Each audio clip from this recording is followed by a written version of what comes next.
ইরানি জাতির মধ্যমণি Ayatollah Ali Khamenei Israel ও যুক্তরাষ্ট্রের যৌথ হামলায় নিহত হয়েছেন বলে দাবি করেছে ইসরায়েলি সংবাদ মাধ্যম চ্যানেল 12। তবে কোনো আন্তর্জাতিক গণমাধ্যম বা ইরানি কর্তৃপক্ষ বিষয়টি নিশ্চিত করেনি। চ্যানেল 12 তাদের প্রতিবেদনে প্রকাশ করেছে, বিশেষ সূত্র অনুযায়ী খামেনি ইসরায়েলি হামলায় অন্তত আহত হয়েছেন এবং কিছু সূত্র খামেনির মৃত্যুর কথাও বলছে। তবে তথ্যটি নিয়ে বিশ্বের আর কোনো গণমাধ্যমকে কথা বলতে দেখা যায়নি।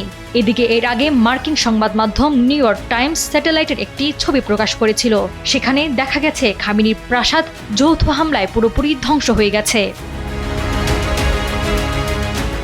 ইসরায়েলি গণমাধ্যম চ্যানেল 12-এর মতে, কয়েক ঘন্টার মধ্যে ইরানের সর্বোচ্চ নেতা আলী খামেনির একটি ভাষণ প্রকাশ করা হতে পারে। তবে গণমাধ্যমটির দাবি, ভাষণটি খামেনিকে হত্যার আগে রেকর্ড করা হয়েছিল। একই সঙ্গে তারা জানিয়েছে, আজকের হামলায় ইরানের সরকার ও সামরিক বাহিনীর উচ্চপদস্থ কর্মকর্তাদের মধ্যে উল্লেখযোগ্য ক্ষয়ক্ষতি হয়েছে বলে প্রাথমিকভাবে ধারণা করা হচ্ছে।